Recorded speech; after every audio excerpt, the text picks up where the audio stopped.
All right, so Rock is just trying to figure out how to get in here. We've got 205 viewers on here. Wow. And we've got a lot of questions to go through. So, um, yeah, I'm excited about it. But I gotta wait for Rock here. So I guess while we're waiting for Rock, I'll cover the grandma question that came up. So guys, we have to separate like the system into when we launched the Telcoin platform stack yesterday, the third version of it.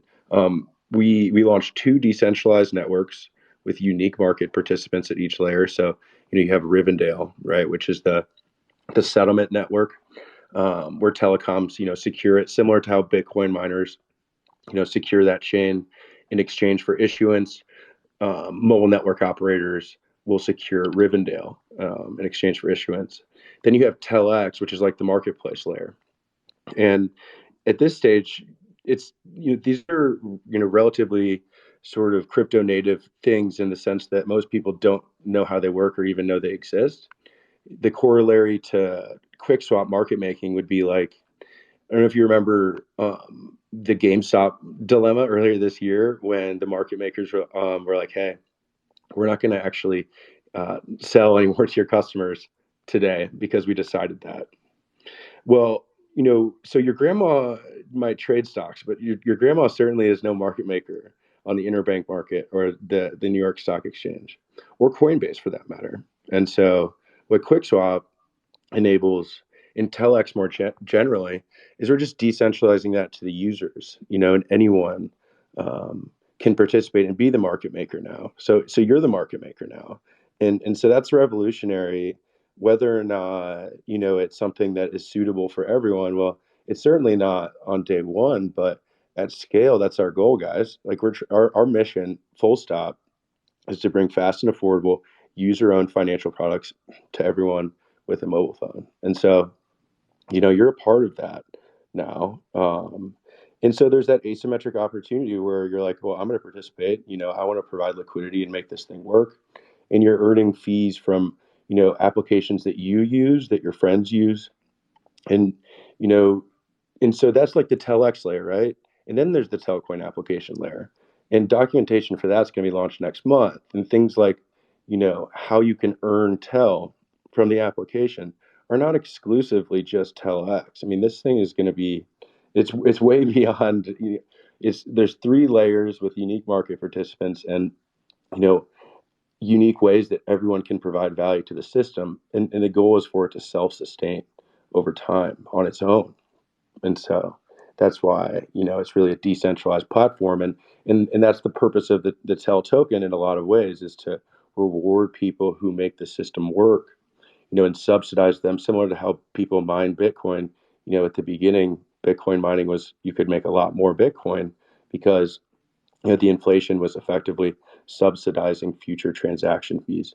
And that's kind of how you can think about issuance generally, is rewarding you for taking early risk or providing a service that can later be replaced by fees. So, um, anyways, I'll stop going on the diatribe. I see that Rock is here. Um, Hey Rock, guys, what's how you up? doing?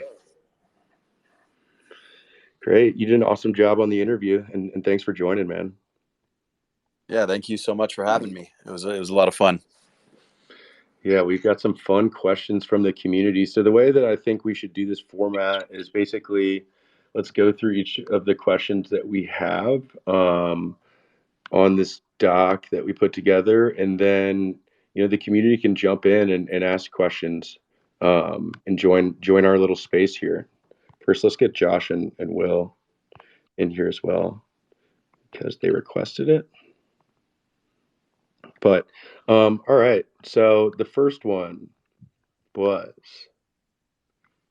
why is DeFi so complicated and not at all user friendly? All right, let's get to the point. So, if you were a early internet user, right, in 1995, there was no Internet Explorer. You were literally using a command line interface to access the web with no way of searching and actually accessing content. Like, we're in that phase right now, and our goal is to really sort of build sort of vertically integrated full stack financial platform, where the application layer is, one click from your bank account, to settlement, whether that's trading, that's, earning and participating and providing liquidity on Quickswap once those markets are integrated and live in the app after reaching viability. Note, I use a lot of these terms, but you know, it's really important that everyone like really goes through the documentation on that site. We worked really hard on it. I think it'll be really helpful to answer a lot of questions. But just generally, yeah, I understand it's not user friendly, and in that sense as well, though, what happens is, users, because it's not user friendly, people who are willing to put on their overalls and go to work and figure things out, they find asymmetric opportunities that, other people don't, and because they're just not willing to put in the sort of work and user, as a user, and that's, I mean, that's really the entire edge. It's just, um, to put on your overalls and get out there. Rock, what do you think about DeFi and and UX? Yeah, I mean, it's kind of like you were alluding to. We started out, the internet. If for people who are around, I mean, it was a mess. It was command line, and you know, you had to connect to a dial-up modem, and it was very hard for any person to do. But now we've made it past that, and crypto's just in a similar place. I think we're still in, like, 1999 or earlier, maybe, compared, as the internet as an analog. But we'll get there, and it's getting there quickly. I mean, Coinbase was a big thing that helped with, like, centralized, crypto, getting people involved. Before that, it was, even harder. You had to send like a wire to some, shady person in another country to try Yeah. to buy Bitcoin. And then Coinbase really changed things on the centralized side. And now, DeFi has come along, and we've had some great projects really help propel the space forward, like MakerDAO and Uniswap. And now we just keep adding, better user experience, better UI. It's still like a weird thing where, oftentimes when we're trying to, build projects, we look at, you know, kind of courting, especially on, like QuickSwap with Polygon. There's layers, right? It's hard to get someone to understand Bitcoin. Then you get them to understand, Ethereum and MetaMask, and then then there's Polygon is a whole nother, literally another layer. And DeFi in general is just, it's hard for people to understand. So we've got to improve the experience. It's getting there. It'll happen over time. There's, the greatest minds in the world, and a whole lot of money being thrown at this problem, and it'll be solved. Yeah, and to be, straightforward with everyone, like that's what Telcoin's trying to do. We're trying to solve this so that everyone in the world can use and access products. Parker's dream world is that everyone, um, also powers those products with their liquidity instead of going and giving their money to a bank, and like Rock pointed out in the AMA, like getting actually 10 basis point, 0.10% is what you're getting on a savings account. Whereas if you go to Aave, what's the average today? Like 8 to 10%. On QuickSwap, you've got an entirely novel form of yield that simply doesn't exist anywhere else except for crypto. That, like, in January of 2021, did 70 billion in exchange volume just on Ethereum. You know, that's with like 210,000 users. Well, what happens when there's, a million users or like 10 million users? This stuff is so early, and like I totally get, people's frustration, but the reality is that, like, we have to bootstrap Telex markets so that users of the mobile app can access, actually user owned products, and then that is what kind of we view as a vision that is so disruptive that simply, when is Western Union going to integrate, um, enable their users to capture forex, or like when is that's just never going to happen, and so it's early days.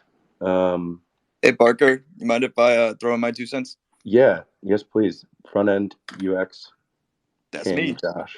Hey guys, it's Josh. I'm the designer. So basically, the question was, why is DeFi so complicated? It's just new technology. I mean, if you look at any technology over time, it starts out super complicated. Then we design and code layers of abstraction on top of it. And over time, they get better and better. And so you could think about like a Mac OS operating system, right? In the beginning, it was, well, that's actually a bad, more like Windows. Not, obviously, I'm a Mac guy. But anyway, the point is something starts out very complicated because it's just an idea. And then more professionals get into the field, and then they just iterate over it over and over again. So the DeFi that you're seeing right now is not going to be the DeFi that's like commonplace 10 years from now. That's it. Yeah, the DeFi you And see in 10 years is literally just your financial products that you use, that are just better and you custody your assets. Sorry, I interrupted someone. yeah, I mean, we've already seen too, you used to have to, like with MakerDAO, you would have to like wrap your ETH and Uniswap, all these little pieces are just going to get obfuscated away, right? Like the contracts are becoming more complex, and they handle more of the work for you, so you don't have to do all these small steps. And we're going to just keep seeing more of that. It should be, I mean, like we're redesigning Quickswap right now, and we're trying to target, with our design team, we're looking at, let's look at what successful centralized projects or companies have done, and let's just replicate that. So it really is that Wow. easy. Robinhood is a great example. They've made it just really easy to buy and sell. You don't have to know much about it, and look at what that's done. With people argue that it's good or not good that so much retail's gotten into investing now. I think it's, even though I think they make a lot of silly decisions with like this Dogecoin stuff and all that, but and people buying GameStop, when I'm not saying I bought GameStop, so I think it was a good thing. Guilty. But at the same time, there's a lot of people buying who don't understand it. But that's okay, because the best way to learn is to get your feet wet, get your hands dirty, and try it out, lose some money, and then you learn from it. I think it's great to give the entire world access to financial instruments, investing. Einstein said compound interest is the eighth wonder of the world. Those who understand it earn it, and those who don't pay it.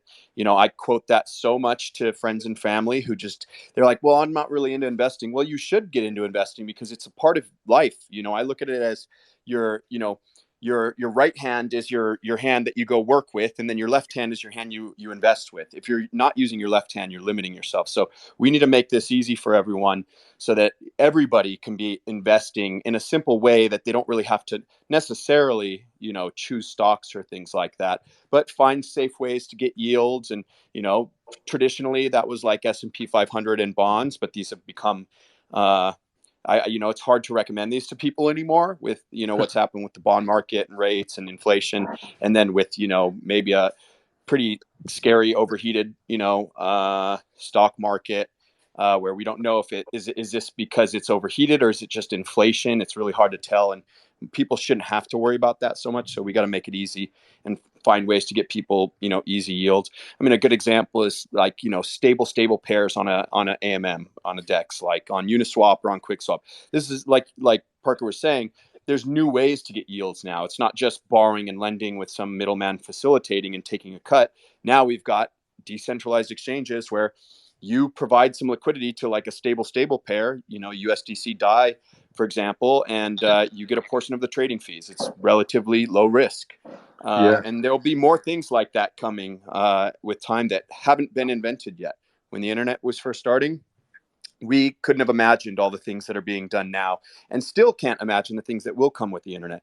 And it's like with crypto, the same thing with crypto. There's so many things that are going to come that we just haven't thought of yet. And it's going to be really, really, a lot of people use, this hyperbole of like, world changing, and it's going to get people out of poverty, but it's true. And it already is happening. I'm just stoked to build on all the crazy new ideas that come out, because my mind gets blown like at least once a week at this point. So one question that someone asked I thought was good for you, Rock, is what's the difference, or what are the advantages between QuickSwap and Uniswap? Like a compare and contrast. Yeah, I mean, Yeah. what I guess like what are the improvements that the Quickswap's made in terms of the token, in terms of the functionality? General, yeah. Will you stick with the constant product market maker function, or are you going to introduce new ones? Or Yeah, I mean, so there's the few questions unpacked there. So in terms of features, we're trying to mostly stay true for now to like the Uniswap format. Now we've added some things like Dragon's Lair, which is, we take a small portion of the total fees of the exchange, go into the open market, convert that to Quick. So there's constant buying of Quick on the open market that gets distributed to stakers. So that makes everybody. So on Uniswap, essentially all LPs are kind of in a way like micro owners of the exchange, and then you have the uni holders that are also in a governance capacity. On QuickSwap, we added the feature that Quick holders or stakers are able to get a portion of the fees. That's a pretty cool little thing on the interview we just had. Park, I mentioned it's like it makes you a mini CZ. CZ and his team have done some great things. They reap the benefits, but here, the community reaps the benefits. It's really like I like to liken it to like a credit union. Credit unions were such a cool idea, and they've been great for a lot of people. My first car I bought was through a credit union. I got a great rate because it's kind of it's owned by the people. So the people lend the money and the people borrow the money. But that's a really cool idea. So, this is just democratizing all this finance and kind of spreading the benefits to the community. Yeah, I mean, to riff on that, like spreading benefits to the community, I mean, literally 97 or 96.5% of Quick is just earned by liquidity miners. Full stop. I don't know. I mean, that is about as a fair of a policy and like open and democratized financial system as one can imagine. And for me, that is like probably one of the things that just, I mean, you've clearly been able to capture a lot of users who are sort of fed up with this idea of the sort of VC backed um, you know DeFi token, and really completely change the game with that. How did you guys get to the decision to say, we're only going to take a total of 3%, and the rest is just going to go to the community? How did you come up with that? Yeah, I come from a sort of Bitcoin maximalish background. I've transitioned a lot over the years, but I've always really loved the trueness and the ethos of Bitcoin, where it really started with no pre-mine, no funds raised. It was anybody could mine. Now a lot of people didn't in the beginning, so Satoshi got a lot of coins early on, but everybody had the chance. He released the paper before he released the protocol, so that anyone on these forums had the chance to mine. I thought that was really cool, so we want to stay as true to that as we could. So we did no fundraise. We raised zero funds, and we held only 3.25% for the founders and the advising teams, which is LDA and Matic. Matic actually did get another 1% on top of that, but that they're not taking that. They're actually they want us to distribute that to the community, to stakers, or however we end up deciding, which we haven't decided yet, but we'll do community governance on that at some point, hopefully soon. But yeah, part of the reason was just we were going back and forth with the Polygon team, and they thought this was the right thing to do, and we agreed. So we did it, and it's made us very hungry because we don't have some huge, 20 million raised, or 20% of the supply or anything like that. My entire team, Lunar Digital Assets, has 1%. Which is, we put a lot of work in. You guys put in so much value. I mean, it's incredible. Thank you. Having worked Thanks, with man. you, I appreciate that. And having worked also like tried to navigate like a lot of like different DeFi teams. What's been one of the things that like kind of is just annoying? It's like when people build a DeFi system, you would expect that they would want to be as open as possible, and some experiences haven't been that great. Whereas QuickSwap, it's been, you guys are just like, yep, we're here to get stuff done. Let's go build the future. And I'm super excited to see what that interface looks like. You said Robinhood, that's bold, but yeah, we're really taking this seriously.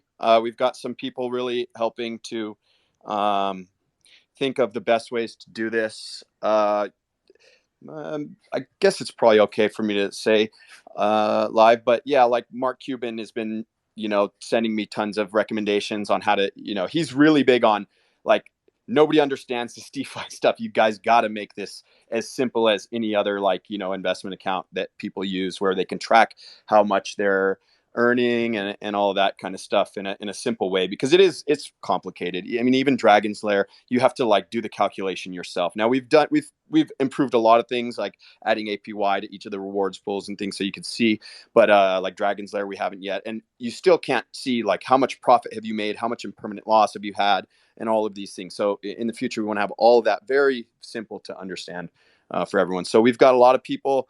This is important to us, and it's important to the community. Mark has been really honest about this, and we love his feedback. But yeah, we're excited. What was that? I mean, so I actually watched that interview, and it was just you and a bunch of the Polygon teams, and then Mark Cuban just sitting there in a t-shirt, just broing down and doing DeFi. Yeah, it was me. What was that like? Yeah, it was myself, Sandeep, co-founder of Polygon, Stanny, co-founder of Aave, and who am I missing? I'm terrible. I'm missing someone. But yeah, it was a great interview. It was really fun. If anyone didn't see it, maybe we can get a link somewhere. But yeah, it was a lot of fun.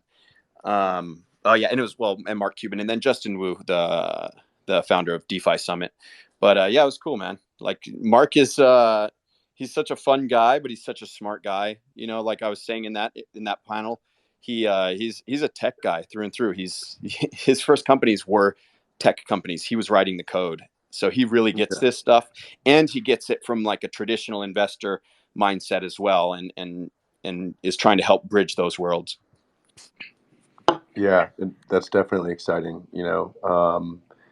It's just one of the things I kind of alluded to before on our interview, is just the users just have such an asymmetric advantage, and that's what Mark's doing. I think he got actually rug pulled or something, and that was in Forbes the other day. I mean, you just go in and you learn about it, and then all of a sudden, it starts clicking, and then there's really no going back to traditional, services. All right, so yeah, it wasn't a rug pull. It was Titan had just I don't there's debate on whether I don't know if people followed the whole Titan thing. It grew really fast, and then people were not sure, was this some kind of exploit, was this some kind of rug pull, was this a bank run? Just because it went up so fast, everybody panicked when it started dropping. It's kind of hard to say. I really don't know, and we've looked deeply into it. It's kind of hard to tell. It seems like it was mostly just that the way it was designed, it was not very bank run resilient. So when people when people started exiting after it had done these crazy multiples, it grew to over, I think at one point it was at $2 billion. So I mean, it's a cool idea. It's similar to Frax, or in a way like Maker. But when you start bringing in these farming elements, these aggressive farming elements with big inflation, it's definitely risky, and everybody should understand that. If anything is offering, 15,000% APY, you should instantly take a step back and look through it, research it, have some risk management. If you want to throw a small percent of your portfolio into something that seems too good to be true, maybe that's okay, but never go all in on these kind of things. And Mark had a small amount in right. that. I think he had 75,000 or 100,000 he was just messing around with. But yeah.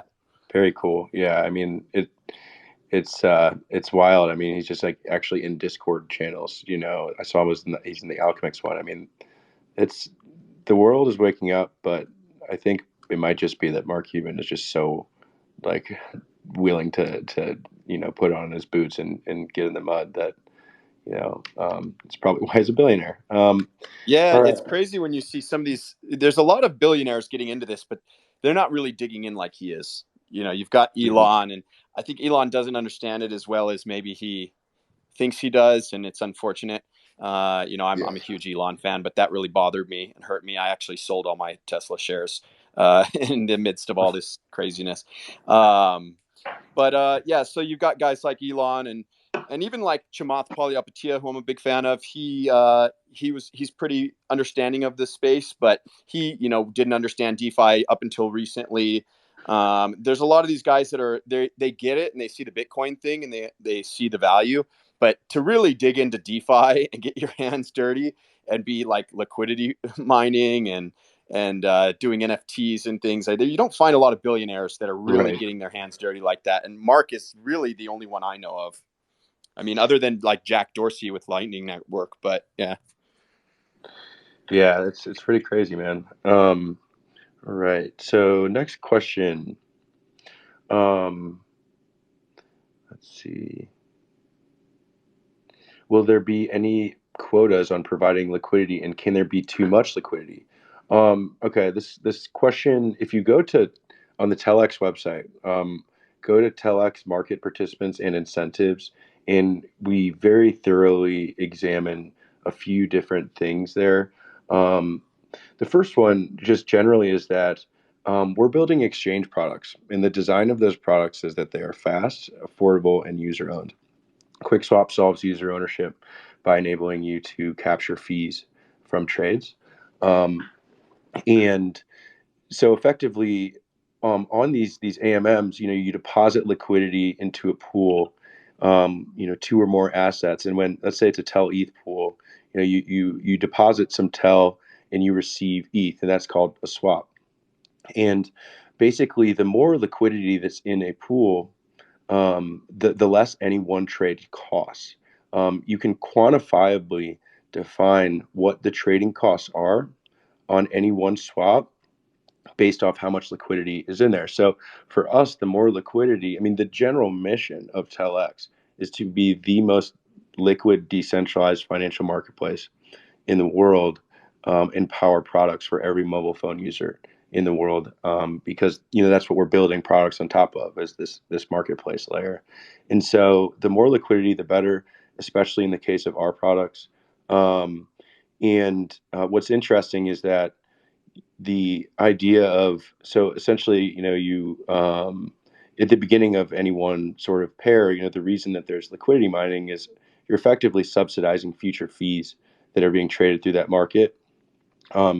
Similar to how Bitcoin mining works, you're subsidizing future fees with the native token of the network that's provisioning the service. In this case, exchange liquidity. And in our case, people will earn both quick and Tel rewards, which is very novel, even to crypto. Hasn't been done that much at all. I've actually only seen it on Polygon, which is interesting. But so yeah, the more liquidity, the better. And so basically, when there's more liquidity, what happens is that attracts traders, because when there's more liquidity in a pool, that means that you can trade larger volume, um, have larger order sizes, and more volume, and can access more liquidity. And so, yeah, and so effectively, more liquidity attracts more traders, and more traders means more fees.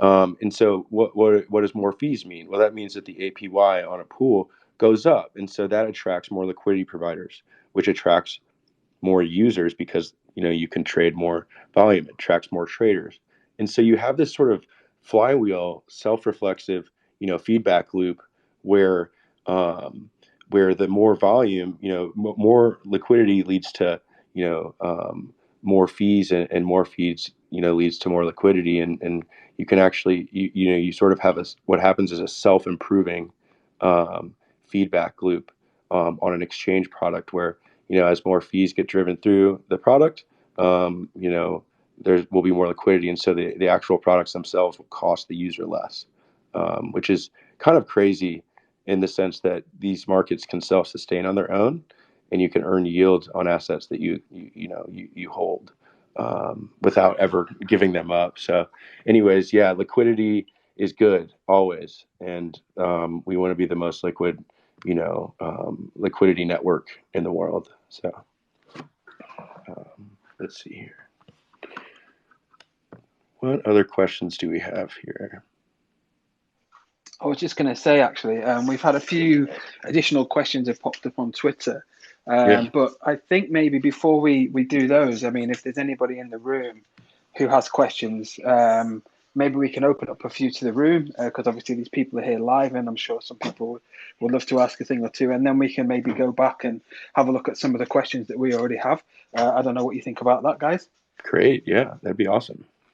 And Parker, just so you know, I wrapped up a whole bunch of questions from all over Twitter and I threw them in Slack, so they're in the marketing channel. Oh. So I'm new to spaces, but I assume there's a way that you can kind of request to speak. So if anybody does have a question, request to speak, and then Parker will bring you up into the space, and yeah, you ask away, and we'd love to hear your thoughts and hear what you have to say.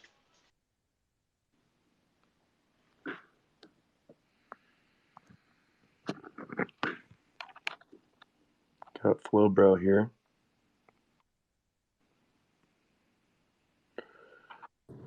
Flow Bro. Yeah.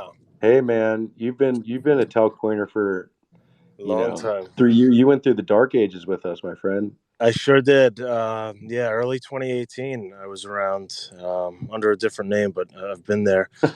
But first of all, I want to congratulate you guys on this. This is amazing. I mean, after all this time for you guys to put this together and actually, I mean, for all the bumps in the road that we went through as a community to see this unfold and everything you guys just splashed on us is incredible. So congratulations to you and thank you so much for putting in all that work.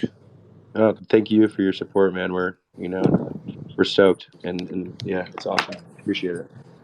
Yeah, and I actually participated in DeFi Summer this year, and it was really incredible. And I was kind of learning on the fly as I was getting into it, and I got involved in a lot of these crazy farming situations with APYs out of control, and people jumping into different pools and not really knowing what they were doing, and kind of losing a lot of money and making a lot of money in the same breath. But I guess my question would be, as far as the liquidity mining is, what I find in crypto is that we're all kind of stuck in this bubble.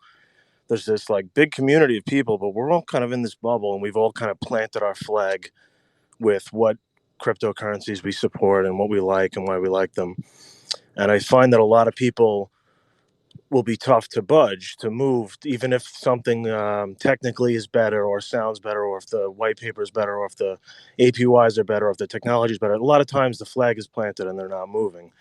So my question to you guys is, because I see that obviously you have a ton of partnerships outside of crypto, and your remittance factor is widely outside of crypto. So you guys kind of have this unique opportunity to touch a lot of people outside of crypto and change a lot of lives in third world countries and the underbanked and all that. Does the DeFi hand reach out to that at some point? Are you guys planning on kind of integrating that user base that you seem to have kind of a tunnel right to?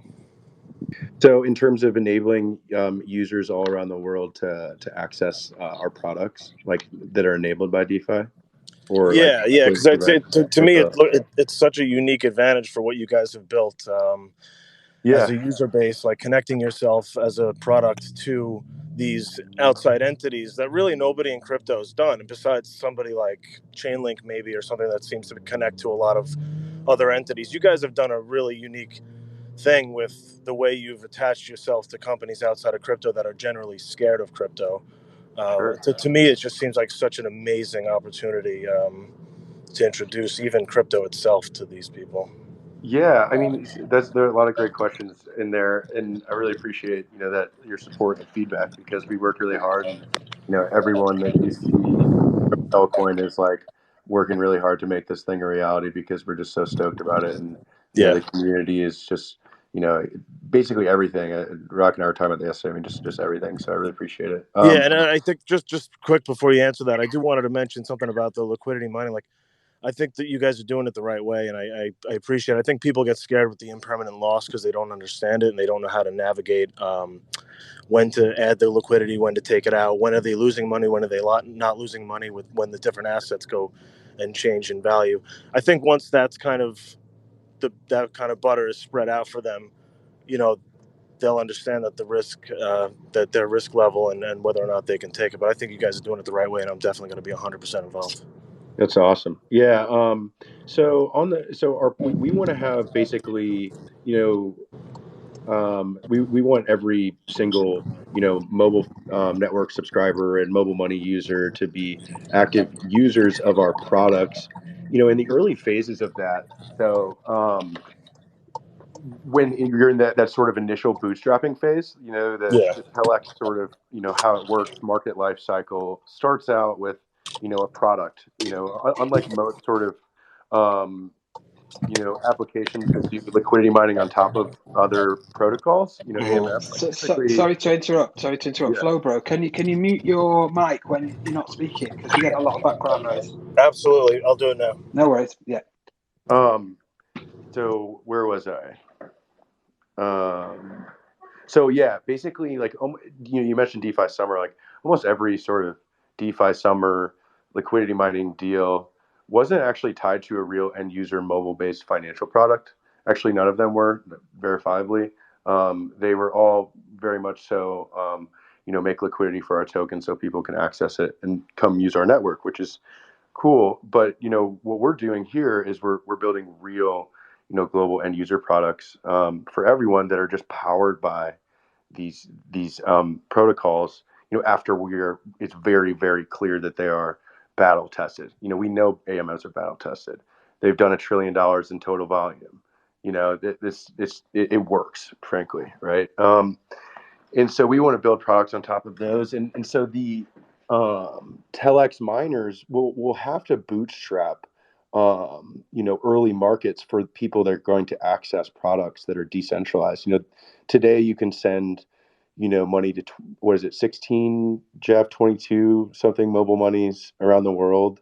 We're already integrated with them, and they can use fiat. Our goal is really to build products and then bootstrap new corridors, create new on and off ramps. I don't know if you guys saw, the fact that we're the first crypto company to create a consumer focused, DeFi banking charter legislation, that we're still working on everything after that. And we'll keep you updated, where that goes. But, we're trying to build on and off ramps. We're trying to build real products on top of existing, protocols. And so in the early phases, those users won't be liquidity miners because they don't even have, they're just on ramping, right? They're on ramping into our system. But once they're on ramped and those markets are sufficiently liquid, like Telex in and of itself can bootstrap every single market in the world, and the variety of stable coins in those markets so that they're ready for those users when we get there.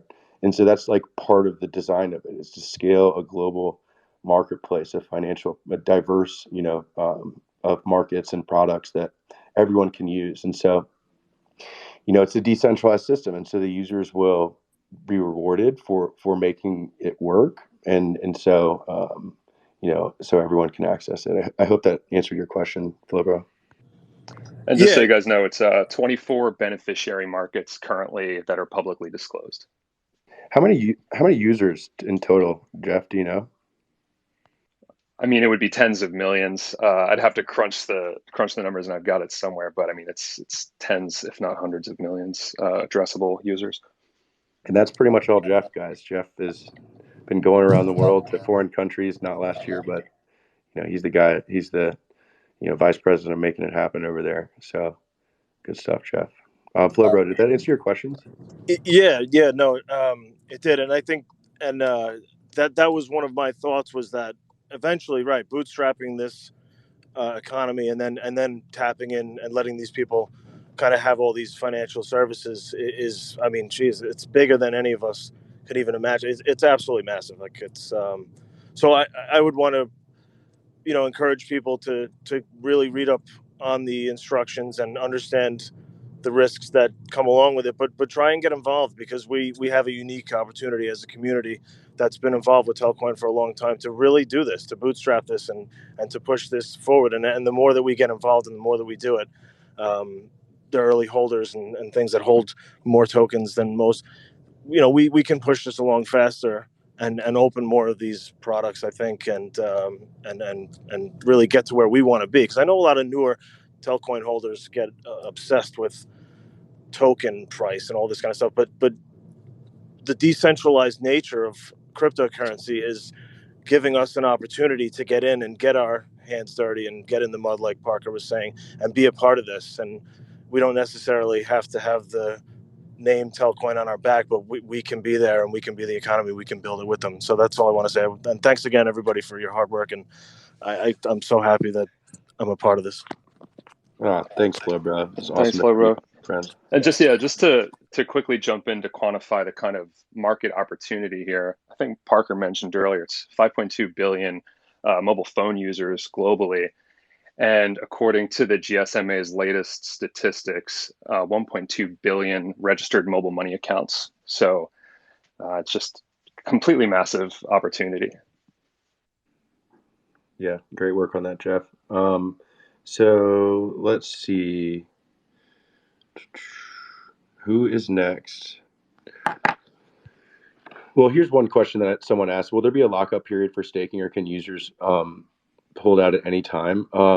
So now there, in the mobile application, there will be all sorts of different ways that people can provide services, and you can probably think about like how could a user provide services to a global platform, and maybe figure out what they are. We haven't unveiled them because I haven't gotten the full sign off on it, but internally we're pretty stoked about all the ways that you on the application can earn, and how in the context of that you can align with the platform, stake your assets, and earn. So that stuff hasn't been released. That's a big part of like why I'm like, hey guys, like don't hold us to arbitrary standards about staking that don't like that we're not ready to disclose, because that's not that's just not how we roll, and bear with us as we try and build in this field that is incredibly murky from a regulatory perspective, because we're trying to ship hard, like we want to build something that is incredible, and so but we have to be smart about it, and so just try and give us some patience on that. I know I'm probably talking to maybe like 3 people on Twitter who came after me today, but it's kind of like our baby here that I'm defending. Anyways, so staking wise on liquidity mining in the first period, there is no vesting period. And it's really a bootstrapping phase. The rewards are designed to be anywhere from 15,000 USD worth of TEL. Now, and the reason that it's defined in USD terms is because we also defined, trading costs in USD terms in terms of slippage, and we're trying to bootstrap in each of these Quickswap pools in order to be viable at least 5 million in liquidity. So in the early phases, while we just put together this double incentives contract with Quick and Tel, and in this phase we're going to stick with immediate vesting. You earn and you can capture your tokens, but we certainly have a long-term exciting roadmap around how that unfolds, and how the liquidity mining program itself will continue to develop and evolve. And what we're trying to design, therefore, is 3 things. So we want to make sure that the markets are sufficiently liquid, and so what the existing weekly USD worth of TEL liquidity mining incentives are meant to do is to bootstrap minimum viable liquidity, and we're trying to bootstrap also sustainable long-term liquid markets. So time is the next sort of multiple and factor, and then diversity. So we're trying to bootstrap a numerous different markets at the same time, and we want to make sure that they all get priority based off of their sort of the product that they enable in the app. And so it'll evolve to look more like that, but we just haven't really been able to design the system in the context of things like double incentives yet for it to make a lot of sense. But we want to innovate in that field. Let's see. So we got 11 requests here. That's fun. All right, my man Cody is definitely coming up. Cody, I watched your video last night. You were mind blown. Come on in, buddy. Yeah, Cody, Cody, that was awesome. That dude, video was that awesome. meant the Thanks for world, that. man. It really meant Yeah. the world to watch your. I was talking to Josh about this earlier. It's like to watch your work, like someone on YouTube, like talking about something that you've like poured your whole life into in such a positive way. You've been such a great member of the community, Cody, and I appreciate you coming up and can't wait to hear your questions. I really appreciate that, man. Yeah, seriously, it's great to talk to you guys. Finally get to sit down and kind of hear what the community has to say. And honestly, I'm going to echo what um, who was it, Flowbro was saying that seriously, hats off to you guys. After that hard work, and it's it's a tough world out there. And you guys are building something for I guess a better world, you could say. But I guess let me go quick into the questions because I know there's others. But do you ever see a point where Bitcoin is no longer affecting you as nearly as much as it tends to now? And I know that's coming from a lot of people who are like, well, why is it goes down every single time Bitcoin goes down? And you know being in the space since early, like I guess 2017, it's always been that way. It's never changed. Yeah. So whenever you have a real tangible product that's actually bringing in, like Jeff was saying, millions, hundreds of millions of users, does that change that? So yeah, Rock, you wanna hit this one first? I'm super interested in your thoughts on this. Hey, I'm sorry. I was actually sharing this link with our community, and I missed the Yeah, question.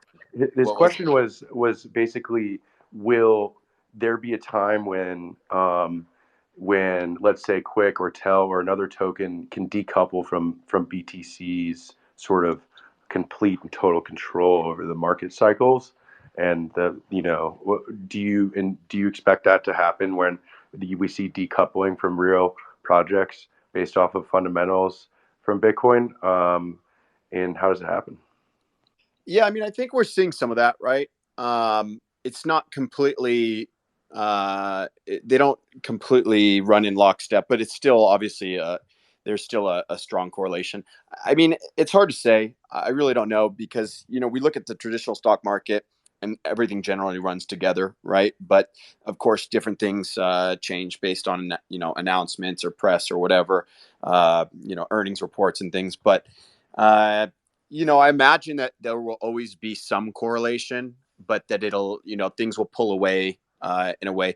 The market's still figuring itself out right now. And generally, for probably a long time, I think, a rising tide will rise or, sink all ships. So it's hard to say, but I imagine they'll stay pretty strongly correlated for a long time.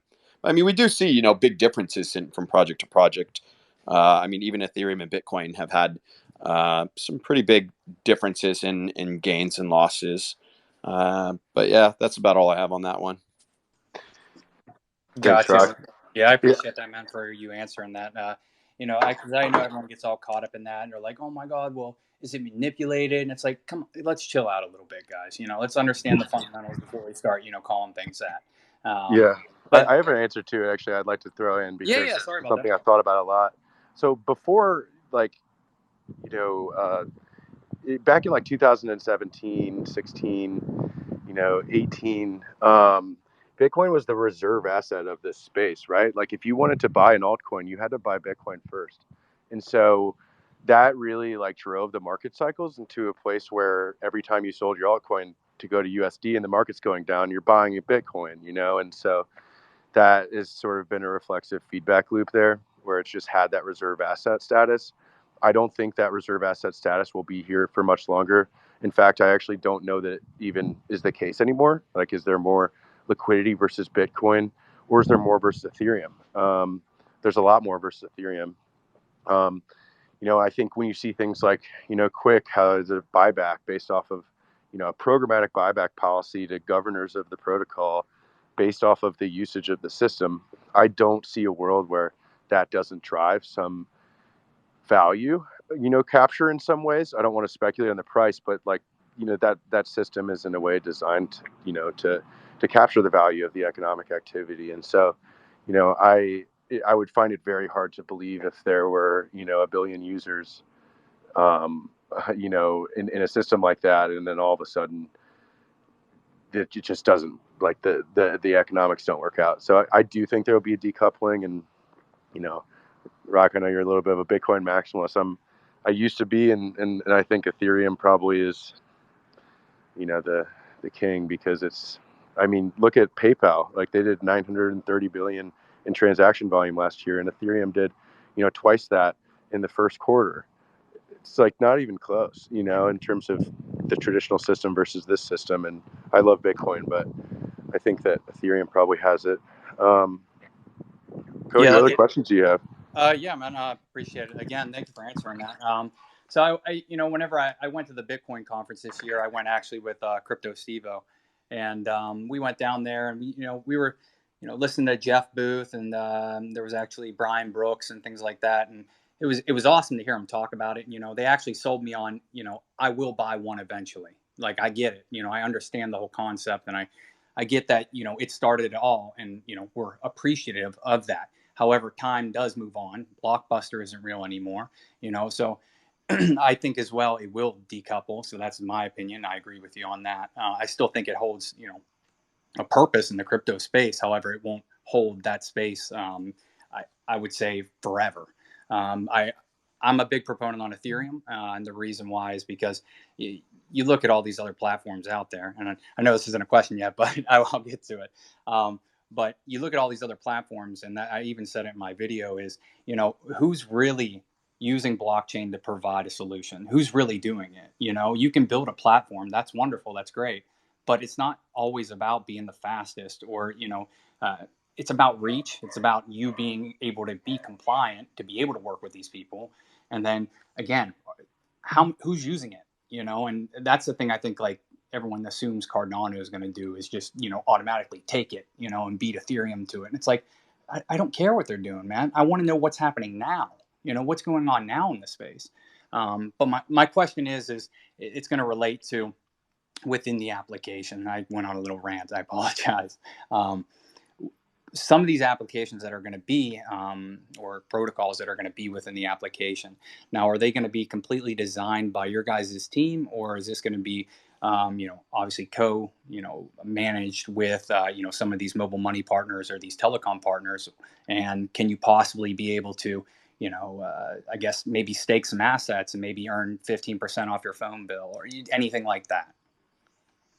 Yeah, so I'm not going to release sort of the vesting schedule and economics of the Rivendell network, because that's not live yet. It's still in the bootstrapping phase, and there's a few things that we need clarity on before we can make any calls. But I can say that. So the other question was, like, will telecoms be building on? Like, are you talking about that sort of? Are they going to make a send money smarter network? Are they No, going no, to no. use I ours, mean, or are like, they will going they to make make? products, within the application that they would offer, to the users that obviously are Right. maybe using it for remittances or anything like that? Yeah, and all those products will drive through Telex.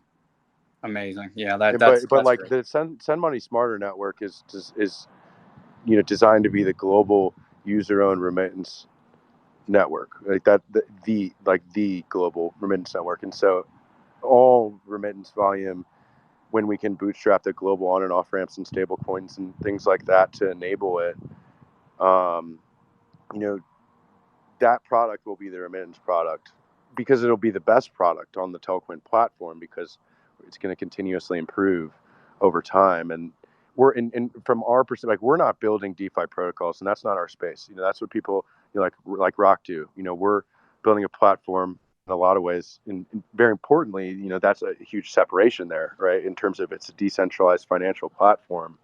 There's decentralized protocols and their communities and their developers. There's mobile monies and Telcoin building application, including applications and building their, in their user base. And those are market participants. There's, existing sort of users of those DeFi protocols. There's telecoms who power the Rivendell side. There's Polygon, validators and developers, and Ethereum. And so the whole thing, is designed to sort of work in a complementary way. And that separation of layers there is key to the sort of decentralization of the platform itself. Awesome, It's man. Yes. financial Legos. Sorry. You Yeah. know, it's I always go back to that. It's it all works together. It's great. By the way, I want to clarify because you said earlier that I was Bitcoin maximalist. To be clear, I'm not a Bitcoin maximalist. I come from a position of being strongly Bitcoin, especially in the early years in the 2015 and that time. But look, I'm here building on Ethereum. I want to be very clear there. I'm ultra bullish on Ethereum, and it is a very large portion of my entire life's net worth. So, and I think I'd also like to say it's the kind of Bitcoin versus Ethereum and all that debate is it's kind of it just takes away from it all. It kind of distracts because they're not competitors to me. I mean, Bitcoin to me is the ultimate hard sound money. It's the digital native internet money, reserve asset of the world. And I think it will probably hold that position for a long time, maybe hundreds of years. I don't know. But that's not what Ethereum's trying to do, right? Ethereum is here to be a platform to build all the rest of these financial services, applications, dApps, and everything. So I think it's kind of pointless to even debate the two. They're just so different, and they'll both survive and thrive. I mean, we're seeing that, right? And they help each other. A lot of Bitcoin maximalists they see Ethereum and some of these other things as threats. They're not threats. They're complementary, like you were saying. I mean, Ethereum is now a layer 2 for Bitcoin because Bitcoin's moving on Ethereum more freely, and you can take a lot more risks and try things out and experiment, get yields on your Bitcoin and do different things with it. Whereas Bitcoin just stays safe and static, and we don't have to worry that if they build something, it could break or whatever. Ethereum's willing to take more risks, and that's a good thing. The world wants both. And clearly from the market caps, the market is voting that the world wants both. They want safe and secure, and it's not going to change, and I could leave my private keys alone for 20 years or leave them with my grandkids and not have to worry about it. And that, on the other side, we want to build crazy things and innovate constantly and evolve. And, you know, uh, you know, Ethereum is great because while it introduced more risks, and that's just a fact, it's not really debatable, it opened up the world to this Cambrian explosion, just like in nature. I have a biology degree, so I love to look at things from that angle. And, so all these new things come with these new mutations, and we see what succeeds and what doesn't. And that's a really, really strong kind of platform for growth, for evolution. No, I was gonna say that too. I was just like, hey man, you literally took the words out of my mouth at the end, where it's like, dude, we're watching this thing just evolve and flourish, and it's like, where are we gonna be in 5-10 years? But again, I don't want to take up too much time. I know there's other people. I just want to say again, thank you guys. They look amazing. You guys are doing a bang up job, and I appreciate being able to talk to you guys. So thanks. Cody, I'd love to go on your YouTube channel, and I'm sure that other Telcoin team members would love that too. I would do Yeah, that man. for sure. Yeah, And seriously. would you down? Just reach out to me. On Twitter is usually where I have it, or and I'll send my phone number or something. We can get into contact. So again, I appreciate that, man, and keep up, doing the great work, man. Seriously. Yeah, we've got a lot to talk about now, so it's like we can actually go out and talk about it. For a while we've been building, and so yeah, that's great. Well, thanks, Cody, and yeah, Rock. I think it would be fair to say you're a free money maximalist or a private money maximalist. Would that be fair, Rock? Oh yeah. Yeah. I mean, I think free markets are what make things thrive. I mean, capitalism is a great thing. It's not a perfect system, but it's definitely the best system we've had. And when you give people the option, you give consumer the option, the people that are providing the services are going to try to provide value. A lot of people are kind of anti-billionaire or, anti-rich people or anti-capitalism. And if you don't understand it all, it's a fair way to look, and we should kind of watch out for some of the flaws that come with capitalism. But at the end of the day, when you provide value to the world, like if someone's, I shouldn't get political, but AOC said, you don't make a billion, you take a billion. I think that's such a crazy thing to say. Generally, if you have $1 billion, it's because you provided $1 billion of value. Or don't get me wrong, there's plenty of times where people get it through crony capitalism, which is a whole nother problem. I think that's kind of a big part of the problem when people don't like capitalism, is they don't understand there's other things happening here, like crony capitalism, governments getting too involved and diluting the incentive systems, and playing kingmaker and choosing the winners and losers. That is not good, and that's one of the flaws of capitalism. But generally, capitalism and a free market is what's got humanity to where it is today. Yeah, definitely. And I think the whole COVID move, like in terms of the authoritarianism of governments, has definitely like driven, crypto to the forefront in a way that it probably like accelerated things by like 3 years, or like something like incredibly dramatic. 100%. It really has. And that's kind of made me turn towards it more and go, dude, like this is, and again, not to be political, but it's the lowest that I've felt trust factor wise, like who's really looking out for me at the end of the day, and that's the way I see it. And how many other people are like me that never wanted to think like that, and I've worked for the government, it's like, they don't care, you owe them money. They take it quick. They owe you money. You'll see it in 4 weeks. That's how it is. So, but again, I appreciate it, guys. I look forward to all these new ones coming out, and yeah, just hit me up anytime, man. Thank you, Cody. Thanks, Thank you. I was just going to say, I'm obviously very conscious that of time, because obviously we've been in the room for an hour already, and I know people, have got busy lives going on. So what we'll do, because there's still a lot of questions to go through, is we'll just try and speed up the actual question process, because I don't want people to be sat here waiting to speak and not get the opportunity. So if you come up, just ask the question, and we'll get through the answers as quickly as we can, because we don't want to leave anybody out. So with that said, back to you, Parker. Awesome. Yeah, I'm going to unmute Corbin here. Oops, I didn't unmute him. I invite to speak. Okay. All right. My main man, Corbin. So Corbin's one of my actually best friends in real life. He's a major Telfam enthusiast. He's stoked about everything we're doing. And, I think, at one point, he's got a lot of fun ideas about how we can, build the system and get it to the world. So Corbin, what is up? Hey man, how's it going? Good job tonight. It's been Thanks, awesome dude. watching you guys take the internet in 1993 and accelerate that to 2021. It's been pretty amazing to watch, and each one of you guys have a huge role in which play. Rocked, same to you, and in partnership with Telcoin. But I think my favorite part that I never get to ask without just a either straightforward or maybe a bias, as you work on the architecture of it, and Josh gets to do the engineering, and JT on the marketing. You guys have so much creativity and the ability to work on something that you love. But what is your favorite part about Telcoin? You specialize in either it's part of your specialty and what you're working on, or if it's just something else, a part of the platform. And what is it that you like about Quick and your guys' partnership, and what you guys all have to look forward? And same for you, Rock. What is it that brought you to Telcoin, and what are you excited about for your guys' partnership? Yeah.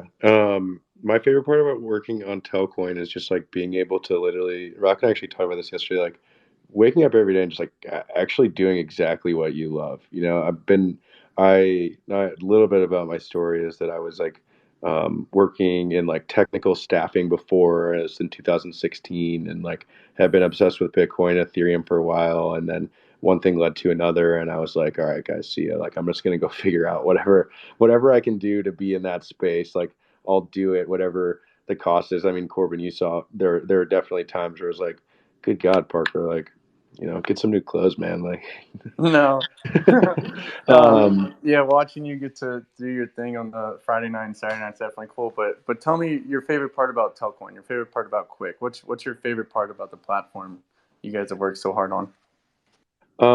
Favorite part about the platform is just this concept of users taking back the power and owning the products that they rely on in their lives, and being able to do that in a way where they, it's totally positive sum, and just the concept generally of user ownership is what like gets me out of bed in the morning, because I think that is something that is like probably the most disruptive force that we've ever seen, and it's revolutionary empowerment via free markets and not governments. So that's mine. And then QuickSwap wise, I just love this sort of grassroots, um, you know the Polygon team and Quick team, and LDA and just like the whole team like coming together, being like, let's solve like a very clear problem that is likely going to end up being the nexus of this financial system on Polygon that we're building. And then they got in there and they said, not only that, but actually let's give the whole thing to the users, And so on both counts,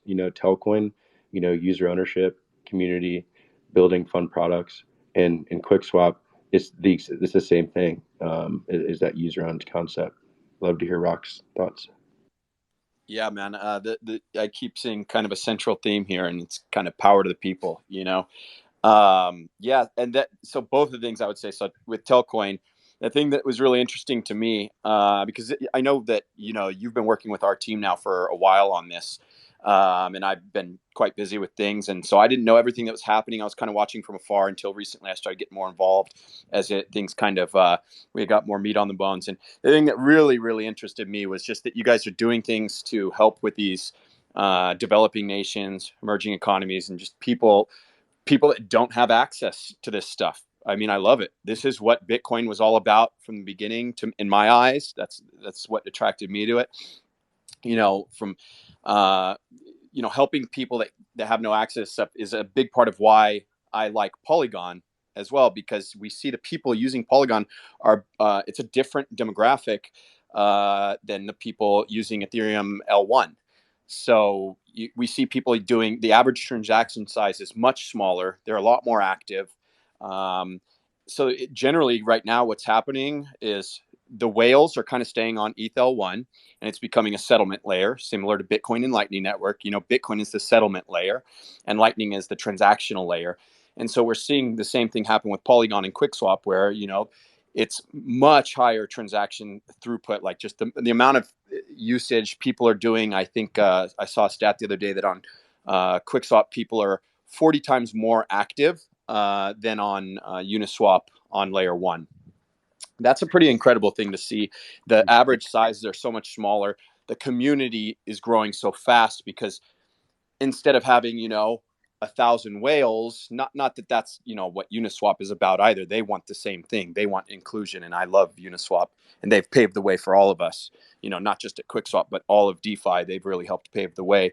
But just because of the dynamics and the gas fees, it's, there's been kind of a separation where on ETH L1, it's going to be more whales. And on layer two, you're going to see a lot more of the smaller guys where, maybe they have only an income of, $10 a day, or even, I think I mentioned on our interview, I was living in the Philippines and people were telling me they make 50 cents a day. So they can't go and pay the gas fees of ETH L1. They need to use an L2, and they can go get the same exact interest rates that I get, with, much larger sums of money. And that's really incredible to me. And it makes me feel good. It's important to, making money is great, but doing something that makes you feel good at night, makes you proud of what you do, makes your parents proud, and does something to change the world is, it's not just hyperbole. It's real, and we're doing it. Yeah, I completely agree. Seeing each other, and there's a handful of people in this room that I've privately messaged with, and seeing how proud they are of each other, and how long a way it's come, and whether they did a lot or a little bit to get invested and to start understanding the process of it. The community and friendships, it's funny when people say that they don't even know each other, and they're all great friends now. But JT, Josh, Johnny, William, if you guys had one sentence to say about your favorite part of the platform, what would it be? I mean, just For to me, kind of go piggyback on, Jeff. off of what some of the other people have said, I used to work in venture capital, and we were raising money and then deploying money to a lot of people that, they came from backgrounds where they went to the most elite schools. They, maybe had wealthy parents, and they were raising capital more for the brand name than because they really needed it to survive. And that got old after a while. The main thing that drew me into Telcoin was the ability to really do a good in the world, especially since my side of the business is working more on the mobile money e-wallet front. just hearing the stories from people, I used to live in Indonesia, and the crazy fees people pay to move money around, it's outrageous. Frankly, I think it should be criminal in some places when you're, as Parker mentioned earlier, getting into the 15, 20, even 25% getting scraped off the top. So yeah, I mean, just the mission of lowering fees, and just providing a superior product that does good for the world, that puts more money in people's pockets, who are, some of them are offshore workers that are relying on every penny. But yeah, so that was like previously, and of course that's still part of the game now. But as Parker mentioned before, also, like, the idea of the pay yourself, like, we're moving from low fees into something that is actually going to support people directly, and that's what has me more excited than anything so far. So that's my answer. Thanks for asking. Yep. That's awesome. Guys, Yeah, pay yourself means, like, if you provide liquidity to the SMS network, and then you're also a remittance transfer through that, you pay yourself the foreign exchange fees. And so that's what he meant. Yeah. So for me, obviously there's the big emotional thing about it, the whole thing where you are making an actual good big difference in the world. You are impacting, like, will impact millions of people's lives, and so that's one kind of obvious thing. For me, my favorite part of the platform, though, is that it's such a great challenge to build and design and create, and it works. That's the crazy thing. Like, I was actually doing part-time. Paul and I were friends back in Tokyo, and then he just had me, like, work on little website updates and stuff, and I didn't even actually understand anything until about 3 months ago, when Parker had me read the Telex documentation about 3 months ago, and I just remember I got to the end of like 60 pages in an hour, and I was like, "Holy like, it made sense to me, and it clicked in my brain." And then instantly, I was like, "Paul, I want a full-time job." And then I came on, and then I've just been working tirelessly into this whole time. So, um, I yeah, for me, it's I want to live my life and positively impact 1 billion people. That's my life mission by the time I die. And this is definitely a great opportunity, and the best opportunity I have to do that right now. So that's my answer. yeah. It shows. Good job, Thanks. Josh. I'll just close off this Corbyn's question with a little statement, and then we'll move on to somebody else. But yeah, basically, just to echo what the other guys have said, there's obviously the social need for something like this, and I'm very aware of kind of the global financial imbalance, and it's something that's I've been upset. I wouldn't say upset with, annoyed with for a while. The kind of power balance, the financial power balance, the inequality in the world, and I never felt that I would be able to do anything about it. And now here I am, working with Telcoin. And I realized that this is an opportunity for me to be involved with something that really, truly does have the chance to impact people's lives for the better. And not just my life, but, everybody's potentially. And I think for the people that kind of understand the platform and understand the vision, beyond what they perceive they will personally get from it themselves, I think that a lot of people actually get a sense of understanding that this really truly does have the potential to do wonderful things for huge portions of humanity, and even beyond that. I mean, I felt that when it was the V1 Telcoin, and what we've got now, it builds on that. Credit to Parker and the rest of the team and what they've actually been able to do, but it builds on that to become something that's gone beyond that initial vision. So yeah, I think it's a fantastic opportunity. I feel very blessed to be a part of it. I feel very blessed to have such a wonderful community. Even though some of you drive me mad from time to time, but on the whole, it's a fantastic community, and we're very grateful. I speak for the whole team when I say we're very grateful for that. But anyway, let's move on, because obviously time is of the essence. So Parker, back to you. Let's see if we've got some more questions. We've got to bring on Castor Tells You. He was awesome today. Someone was like, I can't remember what their Twitter name was some bizarre name, was just coming after me pretty hard, for whatever reason. And then Castro stepped in like, hey, look, you're the man, you're killing it, you guys are doing great. And I was like, man, I like this guy. So welcome. Hey, thanks, man. I appreciate that, Parker. Yeah, there was obviously a lot of you guys fielded a lot of vitriol, and it's incredible to just fathom the amount of work that what you guys just put in, poured your hearts into, and the amount that you deal with. That backlash is just I commend you all for keeping the sanity, because that's a lot. But again, I know I'm sure you're probably sick of the praise at this point, but it just can't be said enough. Just thank you so much. And I'm fairly new personally to tell, probably like 4 months ago or so, and I was big on ADA. And as soon as I found out where this was all headed and your guys' vision, it just clicked for me. I'm like, I'm going all in here. This is world changing. It's not just like, oh, cool, like it's going to make a lot of money. It's actually benefiting the world in a global capacity, and that's just like such a testament. So kudos to you guys. Thanks, man. Did you have any questions for Rock or myself? Yeah, really quick. Sorry, I know we're trying to speed it up. So I just got thinking, at any point in the origin of Telcoin, whether this be with Paul or Claude way back when, or if this was kind of more recent, was at any point the vision for you guys, hey, we could literally be the catalyst, like what we want to accomplish.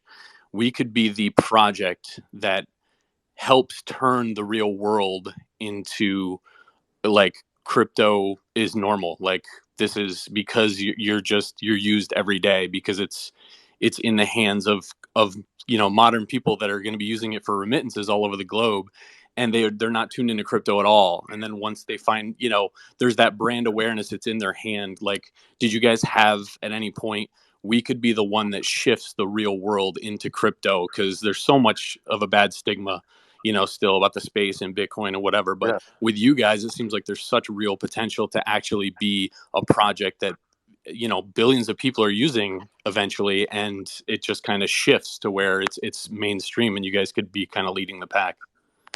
Yeah, so that's definitely like, I mean, I believe that right now, at this very moment. Like, I think that's what we're going to do, full stop. And I don't think any of us are going to stop until we accomplish it. Um, so I definitely think that's always been the vision of Telcoin, to sort of, enable regular everyday users to access just products that are 100x better, that and but now what's sort of happened along with the sort of evolution of DeFi, the initial way that Telcoin, the exchange design around APIs for, telecoms, basically selling Tel to the subscribers. I mean, we've just been able to sort of evolve along with this space in a way, and like Rock talked about earlier, money Legos. We can effectively now build these user-owned products that are completely integrated, like almost like if you had, Robinhood and Bank of America and Western Union and all the telecoms like had a baby, and then like it was owned by the users. Like that's kind of like that's how I view Telcoin, and that only is possible because so many intelligent innovators in this space, like Rock and others have been able to build these just amazing systems that work without any intermediaries. So yeah. That's awesome, man.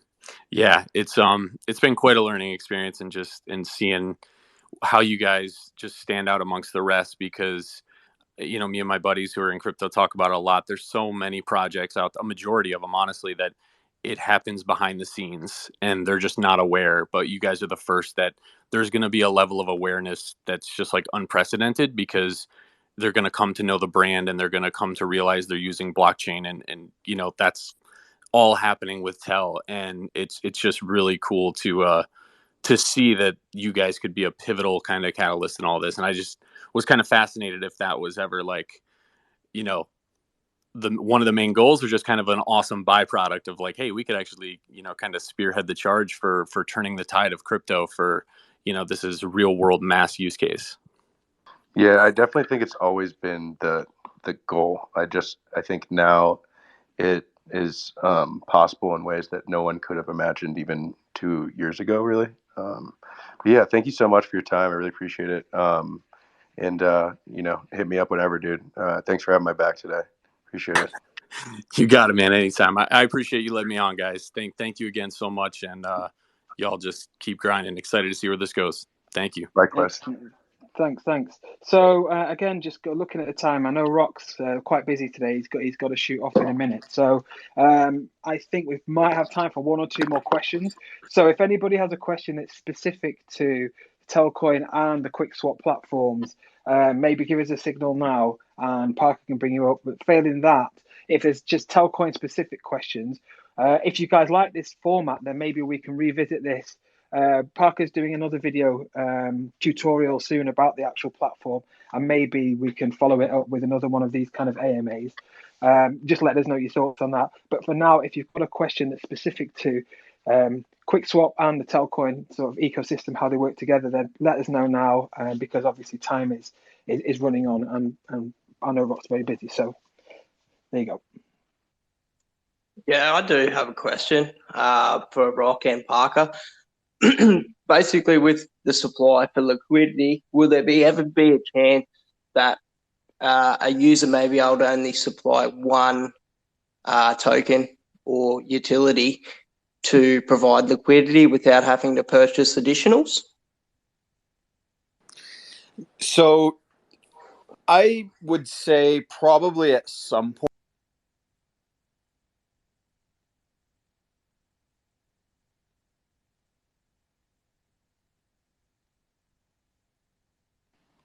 Hello. Oh, you broke up there, Rock. You still with us? Oh, Rock.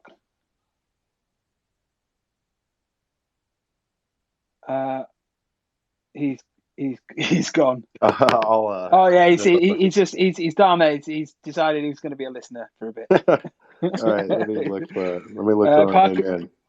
Yeah. Let's see if we can pull it back in. Yeah. The question was just too much. Yeah. Let's see. Can you add him, or how do I do that? Yeah, he's back in. Rocky. Hey, oh, there we go. Sorry about that, guys. Okay, I guess no worries. My next call was calling and it cut me off.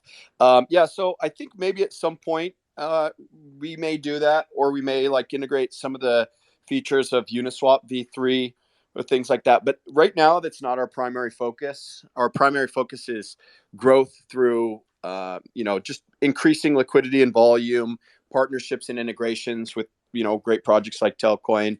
And then just building the community. I think we've got something that works pretty well. Uniswap proved that for us. We're grateful to them for that. But for now, I don't. It's not one of our priorities. It's something we do discuss often, but there's so many other things we want to do first, like making the user experience better, redesigning the site so that things are more simple and people can see what's happening. But in general, the product is solid, and Quickswap is it's an identical clone of Uniswap at the core. The core exchange features are all identical. We haven't changed a single line of code. Nothing has changed, and that's mainly because we want to keep the security of Uniswap. Now we've got other contracts around staking and things like that that we've generally. Actually, most of it is still from Uniswap, just things like they haven't turned on, but are part of their code set. But that's not our priority at the moment. Yeah, I think so. Vance from Framework Ventures had a really interesting post that I liked, and to be clear, I'm also a big fan of Uniswap, but I also think that Uniswap v3 is not something that's commercially viable for a mass market of users in a lot of ways. I think that there are a lot of single asset liquidity provider solutions. Like if you take Balancer as an example, it's actually just obfuscated. You're actually just selling if you're adding TEL and ETH, you're actually selling TEL for ETH at a really bad slippage rate, and then single asset depositing. So that looks like single asset, but you're really actually just buying ETH and pooling them both. Then there's something like Bancor, which there's a reason that it hasn't gained as much traction as this Uniswap v2 variant, and I think that is something that we want to continue building on, because frankly the system just works really well. It's proven that, but we'll definitely continue innovating and adding new protocols that are focused on our goals, which are fast affordability and user ownership, and also really optimizing for liquidity provider returns. So, yeah, I mean, we definitely want to, as I said, build the most liquid, marketplace powered by Telcoin in the world. So, yeah, we'll see what comes up, but for now, we're building a Quickswap, and we're super stoked about it. So, thanks, my man. Right. No, thanks for the answer, guys. Yeah, appreciate everything that you've done, and a shout out to everyone who believed through the rough and dark times with myself and kept our hopes up. And I believe you guys will continue to impress us weekly now, by the sounds of it. Well, let's hope we do. Let's hope we continue. Rock, just like I know you just missed a call. How are you doing for time? Just if you got time for maybe one more question, or do you need to shoot off? Yeah, I've Just got let time me for know. one more question. Yeah, yeah. Okay. I told them that Okay. I'd be a little late. Okay, brilliant. So yeah, Parker, back to you. All right, we've got our guy M Crayola, aka Crayon Charts, got a little chain link in his background. On Twitter. So looks like and it looks like reserve rights in his name. Does he have the tell symbol? No tell symbol, but the reserve rights one. Yeah. Ooh. little crossover for you. Surprised the tell fam hasn't come after you for that. Yeah, I know, right? I know, I deserve it. So, guys, thank you so much for just allowing me to speak with you today. That's one of the cool things I love about crypto and what you guys are doing is allowing normie people like myself to come in and just talk to you guys candidly and openly about what you guys are doing. As you mentioned, like I've looked at a lot of projects. So, Reserve for hyperinflation, UBT for enterprise adoption, Chainlink for oracles, all that thing. And then when I found Telcoin, it was just another one of those. Just you can't miss this opportunity for this paradigm shift. There's so much more I could say, but specifically to Quickswap and utilizing that platform. So I actually have it pulled up, and I guess on the 7th of July we'll actually be able to utilize it the way that we're supposed to. But essentially, what we would do is go through Matic, correct, Polygon. Yeah. So transfer everything what I would over. recommend is Yep. go to the Telex website and go to the FAQ pages. Yep. And there's really thorough documentation on how you can use it, along with some easy to use videos. We Yep. have ideas around how we're gonna create better tutorials Yep. for that in a decentralized way, is what I'll say. But right now, this is what we have. So, and I think they're pretty darn useful.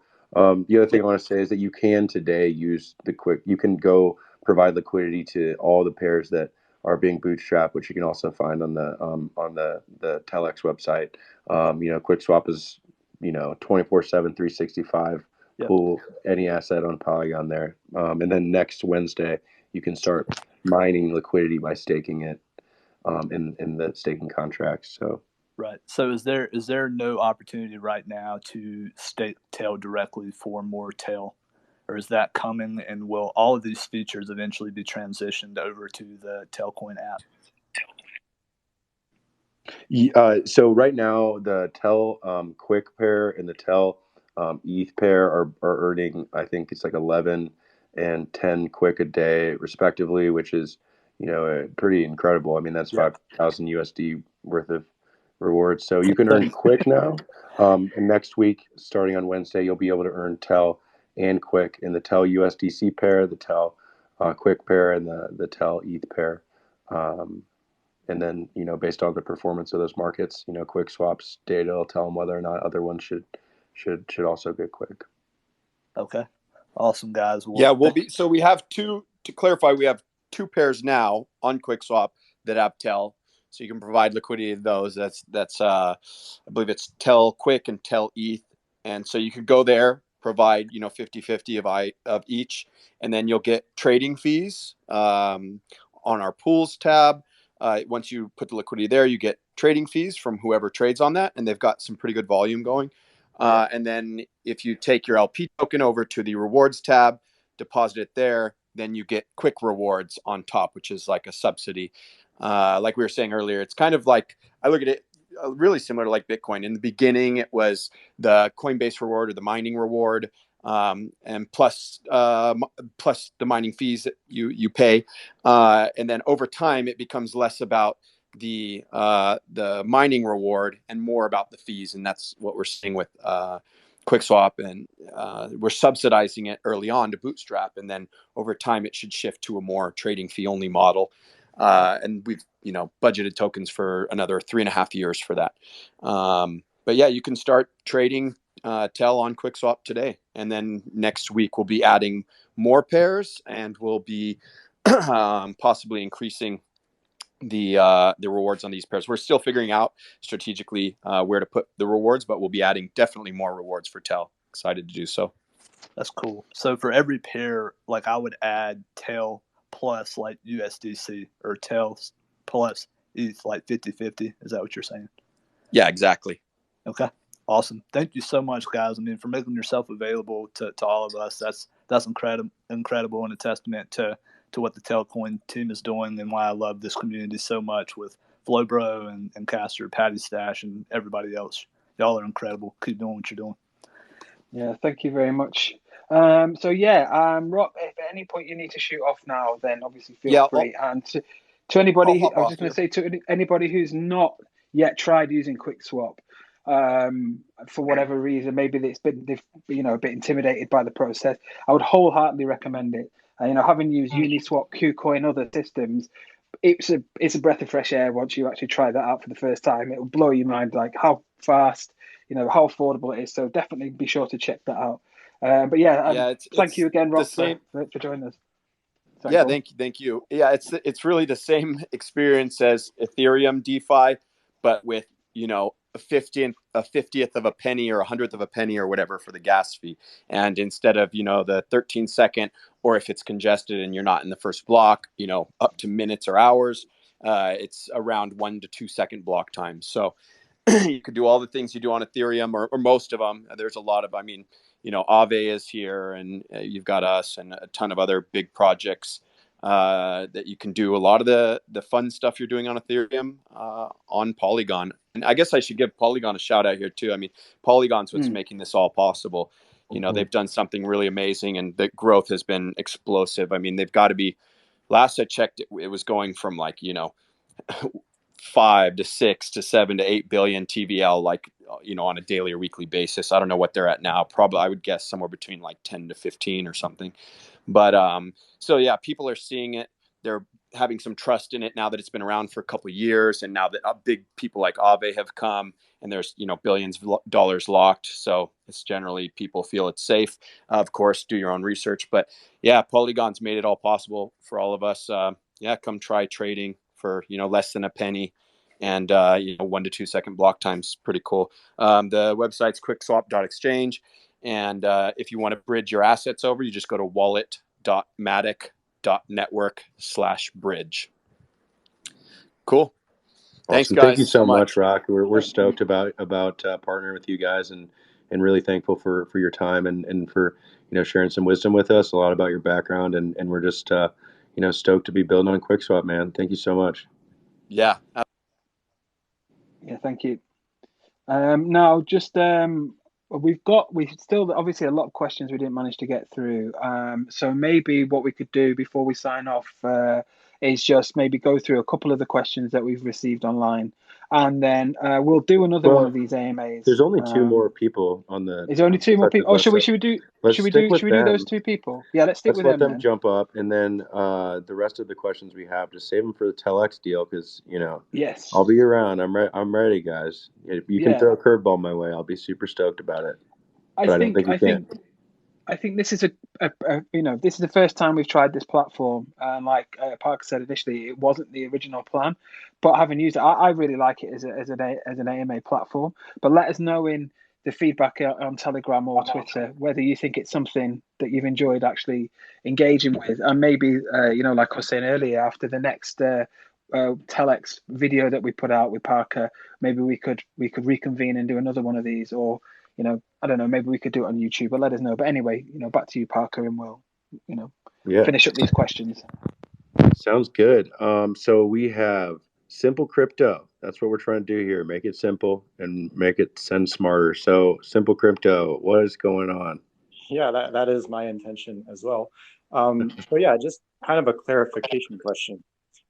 So with all of the announcements yesterday, and some of that being perceived as complex with the multiple layers and whatnot, and then the liquidity provision through Quickswap, it's my understanding after today, and correct me if I'm wrong, that you guys basically gave all of us early access, early transparency to the backbone, to the more complex underlying framework, underlying structure of everything that is to come in the future.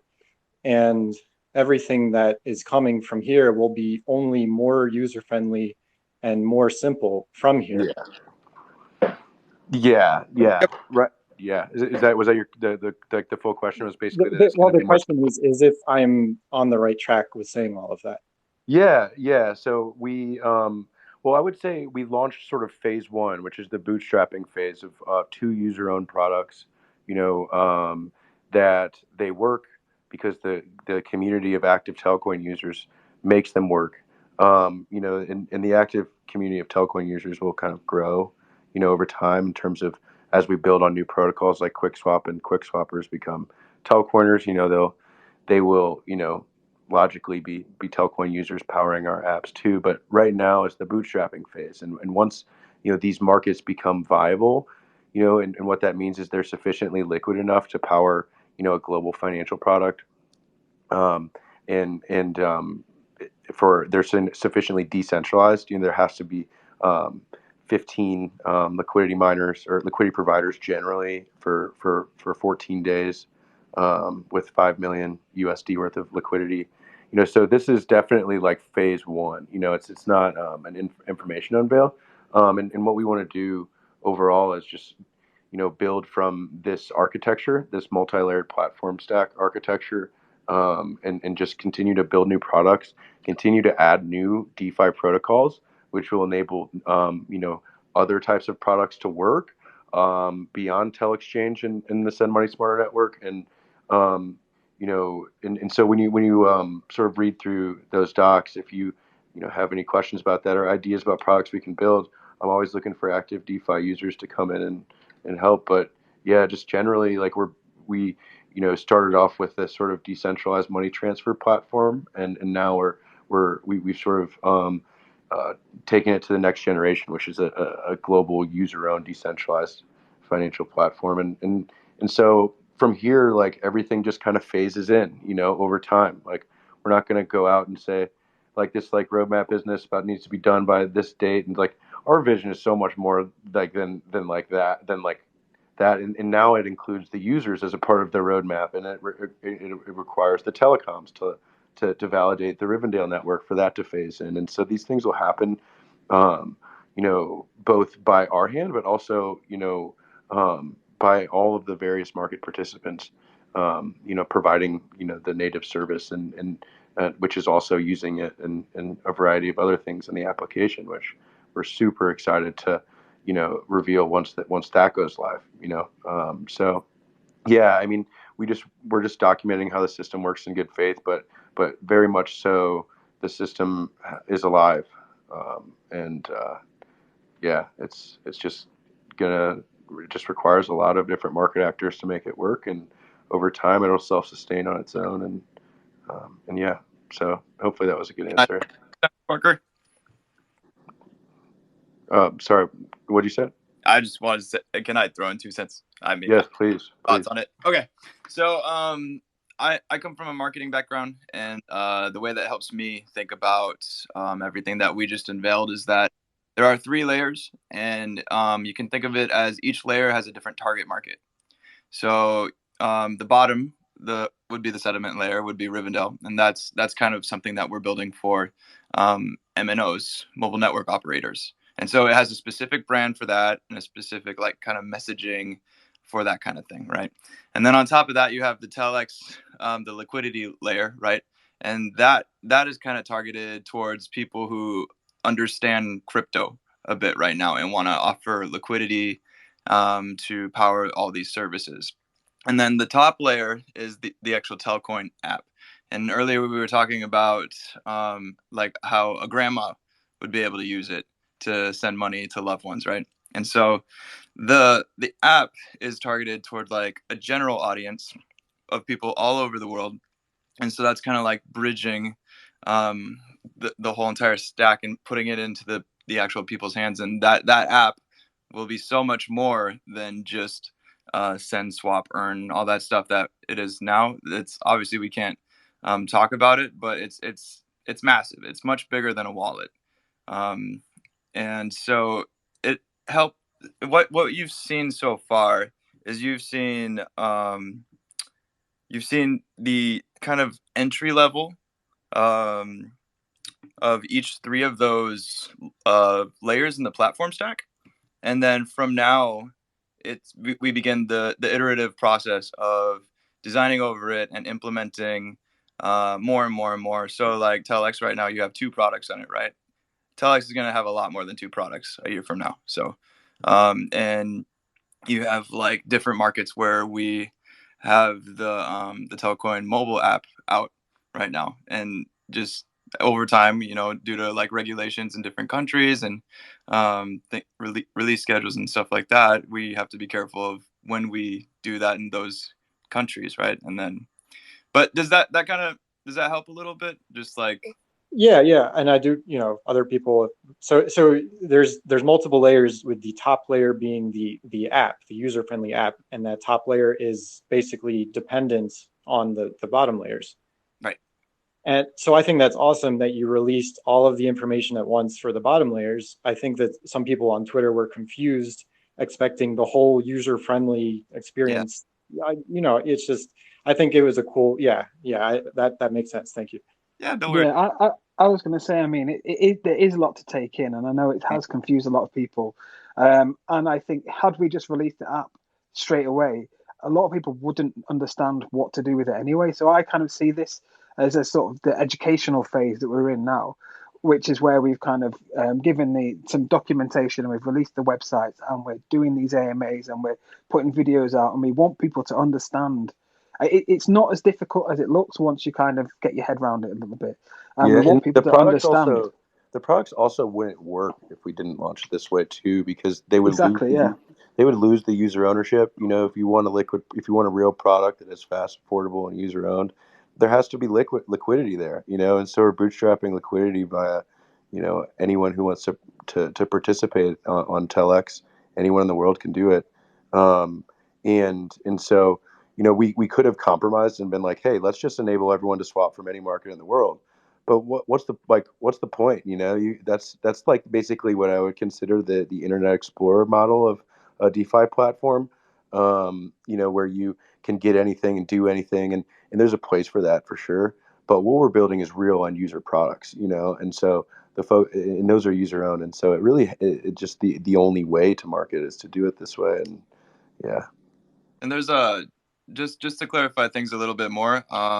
I'm currently working on redoing the telco.in website right now, and pretty soon that's going to have its own platform specific, like holistic platform specific documentation. So you once that's out, I think it'll help a lot with everything that we're talking about. Yeah, I think you scared away the right people, and everybody else is very early. So thank you. Thank you, man. Thanks for good question. Thank joining. you.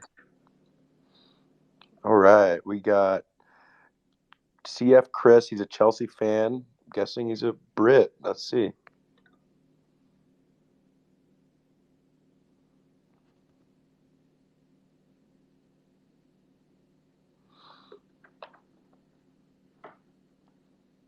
Still connecting here. Hey, what's going on, Chris? Hi. Thank you for taking my request. Of course. So I just got 2 questions. I apologize in advance if that information is already out there. I'm sort of a new investor. I'm just wondering, firstly, with sort of how do you guys plan on reaching that third world kind of market? Like, a lot of these people might not be very computer savvy, and they might not sort of trust banks and financial institutions and stuff. And I've been to the Philippines before, and everyone there uses cash. So how do you plan on reaching that sort of market and educating them on how to use Telcoin? Yeah, so I'll cover part of this, and then I think Jeff should too. Um, well, the first thing is that we're actually, you mentioned the Philippines. We're already integrated with Gcash there. They have 33.1 million users. There are definitely a lot of people in the rural Philippines, that still don't have access to banking. But I mean, them and Paymaya, I mean, that place is just growing like crazy in terms of telecoms distributing or mobile money distributing financial services to their customers. In terms of teaching them how to use the app, they'll use the app in the same way that, the goal there, the design objective is that it's simple, easy, one-click access to just the best financial products in the world. Just like sending money today, just on ours, you send money smarter, the users capture fees, it's a fraction of the cost, it's instant, and you never give up custody of your assets. And so it's kind of hard to, um, you know, I think in a way this will sort of skip the landline. Just like in Africa with the phones. I think they're going to skip banks and come use the Telcoin app, and we're going to distribute, direct to consumer via those channels with our system, and we're going to incentivize, the telecoms and the mobile monies to participate in a variety of ways, and they'll be owners of the system too. So it's designed to tailor to that global audience, and we're in the bootstrapping phase.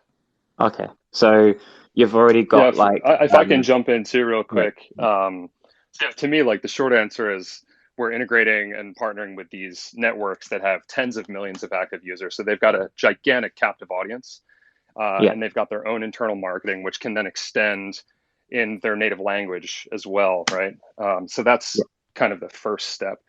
And then at scale, I'm certain that we will be launching our own campaigns. I think we're going to initially be looking more on the send side, because since we have these beneficiary side partners, again, they have the ability to reach a captive audience and also in their native language. So that scales up very quickly with each additional partnership. But I think you will start to see, as we grow, you'll be seeing more marketing coming out yeah. specifically for the send side of the equation. So yeah, that's just my 2 cents.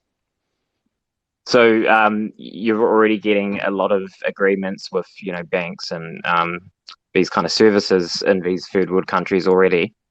So there aren't really banks in these third world countries. Okay. They don't use banks. They use their local mobile money and telecoms.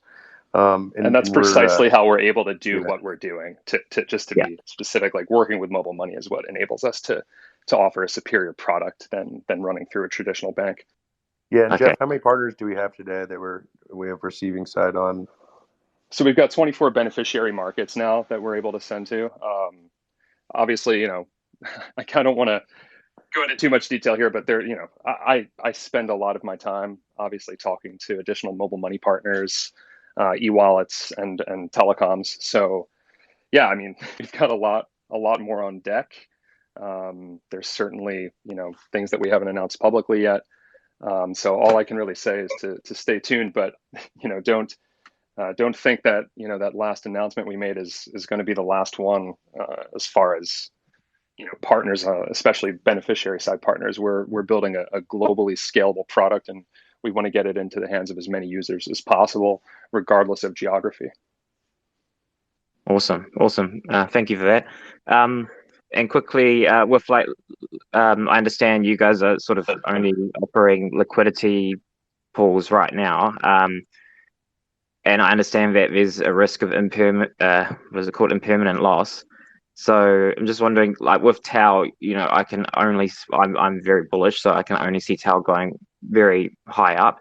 And what if I know there's a risk of impermanent loss when one coin goes up and one coin Yes. goes down. So how do you think people can navigate that? Well, I think the first thing that anyone who does anything like liquidity providing or mining has to recognize that it's a fundamentally different position than holding TEL on its own. If you want to just hold TEL on its own, by all means, like do your thing. No one's telling anyone to do any of it. Yeah. But impermanent loss is it's kind of a bad term. This idea that it's impermanent, but effectively what it means is that It's the difference between if you held, let's say, Tel and ETH on their own versus being in the pool. And so basically what offsets permanent and permanent loss. So if someone swaps, like every time someone buys Tel with ETH, they deposit that into the liquidity pool. Yeah. And so they deposit ETH in the liquidity pool and they receive Tel. And so that means there's now more Tel and there's less ETH. And so Tel's price, because it's based off of this type of algorithmic bonding curve, effectively goes up, and it goes up based off of the trading activity and the more specifically the amount of reserves of each asset in the pool versus each other. So when you have you end up with less Tel and more ETH because Tel has gone up X amount. The numbers there on a 50-50 pool are like you would have with no fees or no liquidity mining incentives, you would have 25% less if Tel went up 5x versus ETH. And I have all the simulators that are live in the Telex app on the what are automated market makers page, and you can really dive in. And there's some intuitive videos there too to understand it. But what you're effectively saying, let's say there's two types of liquidity providing here. One is you're providing stablecoin liquidity. These prices change if a stable coin loses 10% of its value versus another one or a currency, like that's like pretty crazy. That's not very normal. So that sort of volatility that you see in the Tel ETH pair is actually it's not as volatile, and so those so you're not going to really suffer from as much impermanent loss. Now DFX's founder Kevin Zhang is going to be on an AMA with us next week, and we're going to let him teach you guys all about DFX. Okay. But effectively, the perfect world is with two pool assets is that they go up together. There's a lot of Yeah. fees flowing through them, and in our case, you earn a lot of like liquidity mining incentives on top of it to offset that. And I mean, the amount of examples of like pools, especially like the Tel ETH Uniswap pool, just like absolutely outperforming Tel and ETH outside of the pool. Like that, it's actually a very normal thing to do without liquidity mining incentives. But there's a risk there. Like you're in a sense saying I expect that there will be a lot of trading volume through this pool versus how much total liquidity is in it, and you're taking a market maker position. You're not just going long Tel, and so that's what you have to be careful of, and that's what the risks are. But for some people, it's something that makes sense to them, and it's a type of yield that they like. Maybe they think that over time, um, Tel and insert the coin are correlated and go up together, and there's going to be a lot of, let's say, product volume that's flowing through the Telcoin app because remember, this Telex pools are the exclusive liquidity engine of the platform. The only swaps that come through the platform will go through these pools. They're product specific and user focused, compliant, productive applications and that's never actually been done ever by anyone in the space. And so that's what I'm excited about. And but yeah, any more questions on that, I can certainly answer in the Telex AMA next week. Awesome. Yeah, no, that's cool. Yeah, thank you a lot, and yeah, keep working hard, and yeah, cheers. Cheers, man. See ya. All right, we've got Zach. All right, I guess we'll just cut it off after Hyas, the last guy, Hyas Fook. Okay, I just got his name, Hyas Fook. That's pretty funny. All right, we got Zach coming in, guys. Are you, Johnny, cool with sticking around for these last three?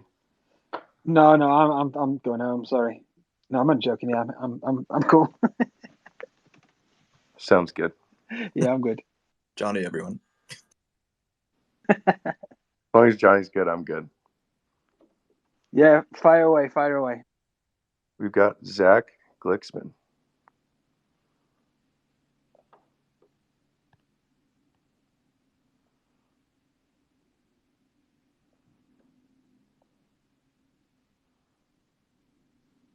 Are you there, Zach?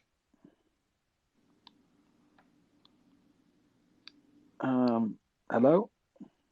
Zach's profile picture is him on a boat, so maybe he's on a boat and doesn't have service. I don't know. Possibly. I Okay, can't get well, over that.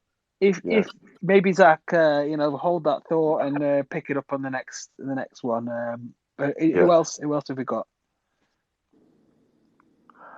I just realized I'm removing these people from the channel instead of as. All right, Stony Hawk is coming in hot.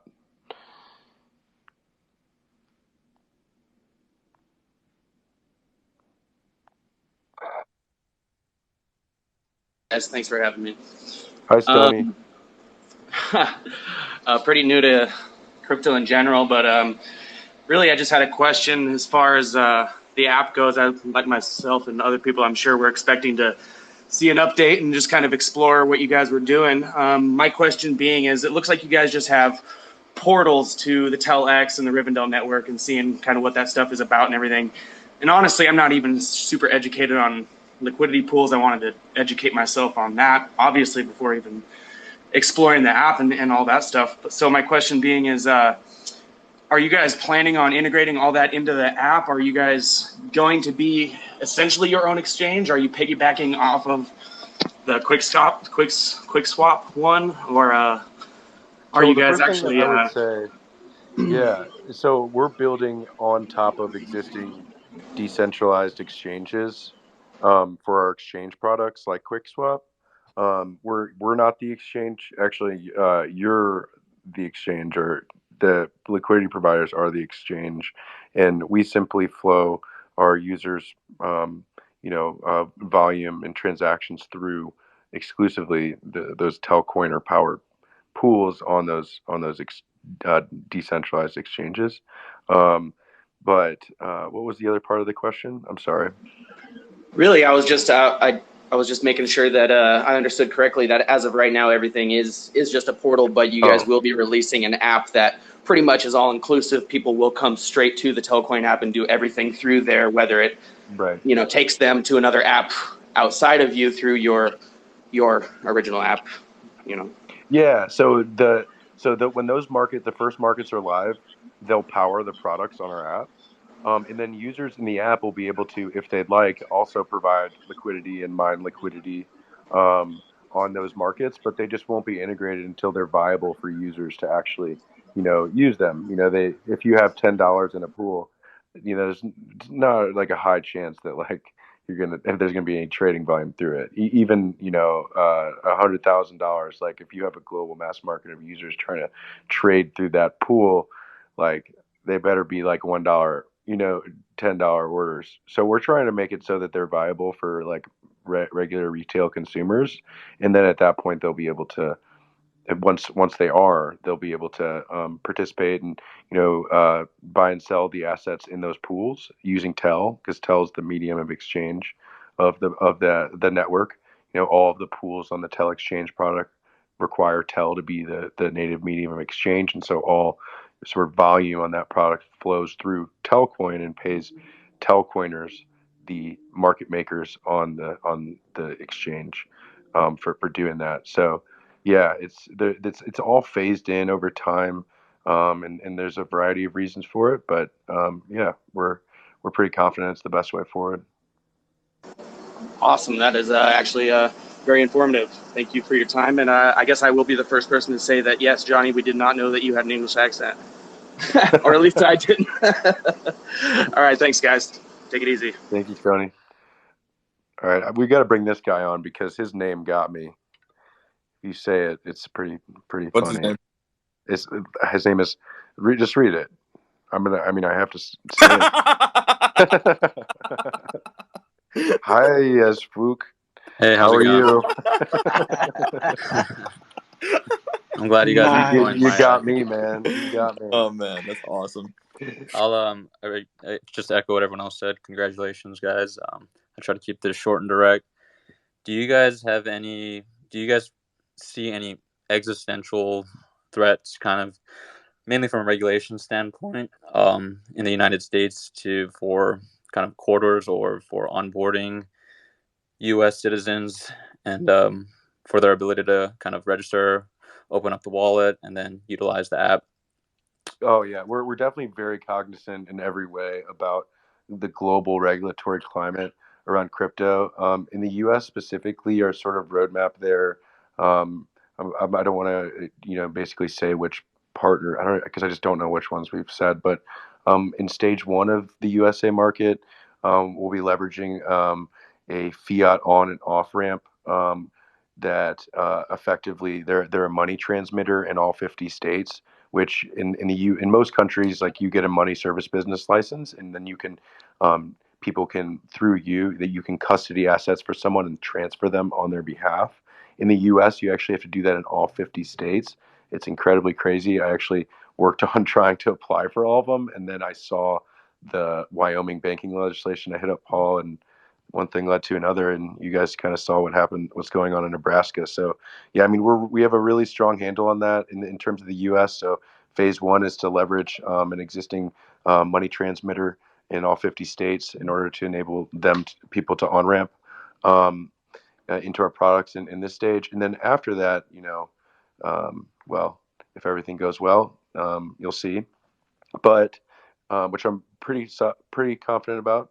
And then globally, so there's this body called the FATF. Um, I think it's like Financial Action Task Force, and they basically just like make the rules, and then everybody is like, oh yeah, let's use those. And what their rules are saying, specifically in regards to decentralized finance, is that anyone who what basically said that you would have to register as a virtual asset service provider in order to provide liquidity to a system, which is effectively like a money transmitter. Well, guess what? No one's custodying anyone's assets here. No one's matching orders. Everyone custodies their own assets on decentralized systems. So that concept is pretty crazy, but I would view Telcoin as maybe the project is the most well equipped to be in a position to handle that. First and foremost, every user on our app is KYC'd, and that's because of the regulatory uncertainty around it. I think there's a lot of opportunities for people in this space to go and say, I want to go experiment in DeFi, and I want to buy XYZ token and do all that. We're really more focused on like building compliant products for that users can access. Like I said earlier, like we want to be that sort of Amazon model that's user owned for financial services on the internet, and rather than the Internet Explorer. And so we've taken all the steps that we in good faith can to make sure that we are the most compliant company in crypto, and really following that to the letter of the law.